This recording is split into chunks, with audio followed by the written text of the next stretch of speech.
ప్రపంచ ప్రఖ్యాత దర్శకుడు క్రిస్టోఫర్ నోలన్ తదుపరి చిత్రం ది ఒడిస్సీ.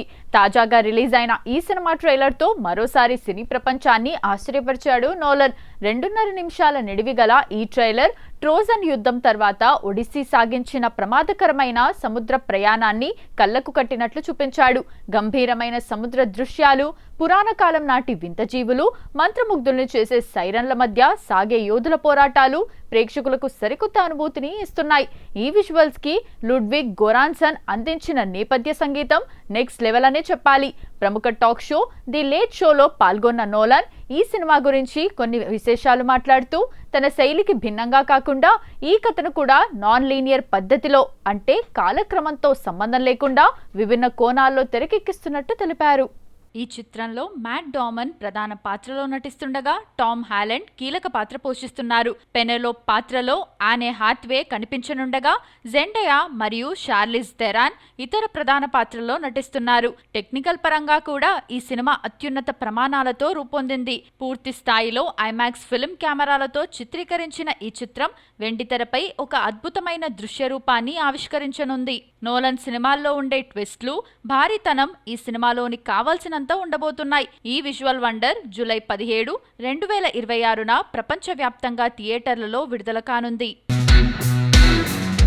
సౌత్ ఇండియాలో స్టార్ హోదాను అనుభవిస్తున్న హీరోయిన్లు హిందీ తెరపై మాత్రం తమ మ్యాజిక్ ను రిపీట్ చేయలేకపోతున్నారు. ఒకప్పుడు శ్రీదేవి, జయప్రద వంటి నటిమణులు బాలీవుడ్ ను చాలా కాలమేలారు. కానీ ప్రస్తుత తరం దక్షిణాది తారలకు అక్కడ అడుగుపెట్టడం సులభమైన, సెటిల్ అవ్వడం మాత్రం కత్తి మీద సాములా మారింది. స్టార్ ఇమేజ్ ఉన్నప్పటికీ హిందీలో వరుస ఫ్లాపులు పలకరిస్తుండటం ఇప్పుడు చర్చనీయాంశంగా మారింది. ఫిదా బ్యూటీ సాయి పల్లవి బాలీవుడ్ ఎంట్రీ ఇచ్చింది. అమీర్ ఖాన్ కుమారుడు జునైద్ ఖాన్ సరసన ఆమె నటించిన ఏక్ దిన్ చిత్రం మే 1, 2026న విడుదలైంది. అయితే ఈ సినిమా బాక్సాఫీస్ వద్ద ఘోరంగా విఫలమైంది. మొదటి 3 రోజుల్లో ఈ చిత్రం కనీసం 3 కోట్ల రూపాయల వసూళ్లను కూడా రాబట్టలేకపోయింది. క్రిటిక్స్ సాయి పల్లవి నటనను మెచ్చుకున్నప్పటికీ కమర్షియల్ గా ఈ సినిమా డిజాస్టర్ గా నిలిచింది. చందమామ కాజల్ అగర్వాల్ దక్షిణాదిలో ఎన్నో ఏళ్లుగా స్టార్గా ఉన్నప్పటికీ హిందీలో మాత్రం సరైన బ్రేక్ దక్కించుకోలేకపోయింది. అజయ్ దేవ్గన్ సరసన సింగం వంటి హిట్టున్నా ఆ క్రేజ్ నిలవలేదు. ప్రస్తుతం కాజల్ ది ఇండియా స్టోరీతో పాటు రామాయణ్ చిత్రాలతో తన అదృష్టాన్ని పరీక్షించుకుంటోంది. ఇక చెన్నై చిన్నది త్రిషా పరిస్థితి కూడా భిన్నంగా లేదు. అక్షయ్ కుమార్ సరసన కట్టా మీటాతో ఎంట్రీ ఇచ్చి ఆ ఒక్క సినిమాతోనే బాలీవుడ్ కు దూరమైంది. బుట్టబొమ్మ పూజా హెగ్డేకు హిందీలో హృతిక్ రోషన్, సల్మాన్ ఖాన్ వంటి స్టార్లతో నటించే అవకాశం వచ్చినా మోహన్ జోదారో, కిసీ కా భాయ్ కిసీ కి జాన్ వంటి చిత్రాలు ఫ్లాప్ అవ్వడం ఆమె కెరీర్ పై ప్రభావం చూపింది. తమన్నా, శ్రియా శరణ్ వంటి నటీమణులు బాలీవుడ్ లో పదే ప్రయత్నిస్తున్నా అక్కడ స్టార్ హోదాను మాత్రం అందుకోలేకపోతున్నారు. కేవలం సపోర్టింగ్ రోల్స్ లేదా చిన్న సినిమాలకే పరిమితమవుతున్నారు. బాలీవుడ్ సూపర్ స్టార్ సల్మాన్ ఖాన్ ప్రస్తుతం టాలీవుడ్ సెన్సేషనల్ డైరెక్టర్ వంశీ పైడిపల్లి దర్శకత్వంలో ఒక భారీ చిత్రంలో నటిస్తున్న విషయం తెలిసిందే. SVC 63 అని పిలుస్తున్న ఈ ప్రాజెక్ట్ గురించి తాజాగా ఒక ఆసక్తికరమైన వార్త సోషల్ మీడియాలో వైరల్ అవుతోంది. ఈ సినిమాలో సల్మాన్ ఖాన్ ను ఢీకొట్టే పవర్ఫుల్ విలన్ పాత్ర కోసం మేకర్స్ తీవ్రంగా అన్వేషిస్తున్నారు. తాజా సమాచారం ప్రకారం మలయాళ స్టార్ నటుడు ఫహద్ ఫాజిల్ లేదా బాలీవుడ్ వెస్టైల్ యాక్టర్ అక్షయ్ ఖన్నాలలో ఒకరిని ప్రతినాయకుడిగా ఎంపిక చేసే అవకాశం ఉందని తెలుస్తోంది. సల్మాన్ స్క్రీన్ ప్రెజెన్స్ కు ఏమాత్రం తగ్గకుండా గట్టి పోటీ ఇచ్చే నటుడి కోసం చిత్ర బృందం ఈ పేర్లను పరిశీలిస్తోంది. ప్రస్తుతం ఈ సినిమా షూటింగ్ ముంబైలో శరవేగంగా జరుగుతోంది. ఈ షెడ్యూల్లో లేడీ సూపర్ స్టార్ నయనతార కూడా జాయిన్ అవ్వటం విశేషం. ఇప్పటికే ఈ చిత్రంలో ఒక కీలక పాత్ర కోసం ప్రముఖ నటుడు అరవింద్ స్వామిని ఎంపిక చేయగా రాజ్ పాల్ యాదవ్ కూడా ఒక ముఖ్యమైన పాత్రలో కనిపిస్తున్నారు. Star producer Dil Raju Shri Venkateswara creations banner పై అత్యంత భారీ బడ్జెట్ తో ఈ యాక్షన్ ఎంటర్టైనర్ ను నిర్మిస్తున్నారు. అన్ని కార్యక్రమాలను పూర్తి చేసి 2027 ఈద్ కానుకగా ప్రపంచవ్యాప్తంగా సల్మాన్ ఖాన్ మార్కెట్ కు తగ్గట్టుగా పాన్ ఇండియా స్థాయిలో ఈ చిత్రాన్ని విడుదల చేసేందుకు ప్లాన్ చేస్తున్నారు. భాయిజాన్ ఫ్యాన్స్ కు ఈ సినిమా ఒక అసలైన పండుగను తీసుకురాబోతోంది. తెలుగు చలనచిత్ర పరిశ్రమలో మునుపెన్నడూ లేని విధంగా ఒక విచిత్రమైన ఆందోళనకర పరిస్థితి నెలకొంది. ఈ నెలలో బాక్సాఫీస్ వద్ద చెప్పుకోదగ్గ పెద్ద సినిమాలేవీ విడుదల కాకపోవడంతో ఆంధ్రప్రదేశ్, తెలంగాణ రాష్ట్రాల్లోని థియేటర్ల యాజమాన్యాలు స్వచ్ఛందంగా సినిమా హాల్స్ ను మూసివేస్తున్నట్టు ప్రకటించాయి.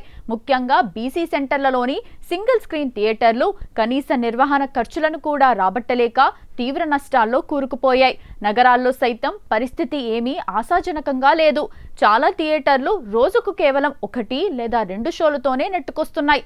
సాధారణంగా వేసవికాలం టాలీవుడ్ బాక్సాఫీస్ కు కాసుల వర్షం కురిపించే అతిపెద్ద సీజన్.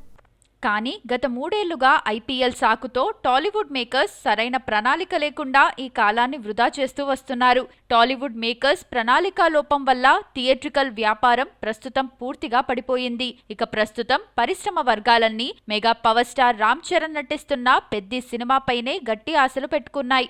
జూన్ నెలలో విడుదల కానున్న ఈ చిత్రం బాక్సాఫీస్ వద్ద తుఫాను సృష్టిస్తుందని ట్రేడ్ నిపుణులు బలంగా నమ్ముతున్నారు. ఈ సినిమా తెలుగు సినిమా కరువును తీర్చి థియేటర్లకు మళ్లీ పూర్వ వైభవం తీసుకొస్తుందని అంతా ఆశిస్తున్నారు. సూపర్ స్టార్ రజనీకాంత్ హీరోగా వచ్చిన జైలర్ సృష్టించిన ప్రపంచం అంతా ఇంతా కాదు. నెల్సన్ దిలీప్ కుమార్ దర్శకత్వంలో వచ్చిన ఈ సినిమా తెలుగు రాష్ట్రాల్లో భారీ విజయాన్ని అందుకుంది. దీంతో ఇప్పుడు రాబోతున్న సీక్వెల్ జైలర్ 2 పై భారీ అంచనాలు నెలకొన్నాయి. అయితే ఈ సినిమా తెలుగు థియేట్రికల్ రైట్స్ ధర ఇప్పుడు ట్రేడ్ వర్గాల్లో హాట్ టాపిక్ గా మారింది. మేకర్స్ ఈ సినిమా కోసం ఏకంగా 60 కోట్ల రూపాయలు కోట్ చేస్తున్నట్లు సమాచారం. జైలర్ బ్లాక్ బస్టర్ కావడంతో ఆ రేంజ్ లో కోట్ చేస్తున్నారు మేకర్స్. కానీ రజనీకాంత్ గత సినిమాల మార్కెట్ గ్రాఫ్ ఒకసారి పరిశీలిస్తే 60 కోట్లు చాలా ఎక్కువనే టాక్ వినిపిస్తోంది. రోబో తర్వాత దాదాపు 13 ఏళ్లకు జైలర్ మళ్లీ ఆ స్థాయి హిట్ ను ఇచ్చింది. ఈ సినిమా తెలుగు రైట్స్ కేవలం 12 కోట్ల రూపాయలకే అమ్ముడయ్యాయి. కానీ బాక్సాఫీస్ వద్ద 55 కోట్ల రూపాయల భారీ వసూళ్లను రాబట్టి డిస్ట్రిబ్యూటర్లకు కాసుల వర్షం కురిపించింది. లోకేష్ కనకరాజ్ దర్శకత్వంలో వచ్చిన కూలీ సినిమాపై భారీ అంచనాలు ఉండడంతో తెలుగు రైట్స్ రికార్డ్ స్థాయిలో 45 కోట్లకు అమ్ముడయ్యాయి. అయితే కలెక్షన్లు మాత్రం 44 కోట్లకు పరిమితమవడంతో బయ్యర్లు స్వల్ప నష్టాలను చూడాల్సి వచ్చింది. రజనీ నటించిన వెట్టయాన్ సినిమా తెలుగులో ఆశించిన స్థాయిలో ఆడలేదు. కేవలం 11 కోట్లు మాత్రమే వసూలు చేసి దాదాపు 40% నష్టాలను మిగిల్చింది.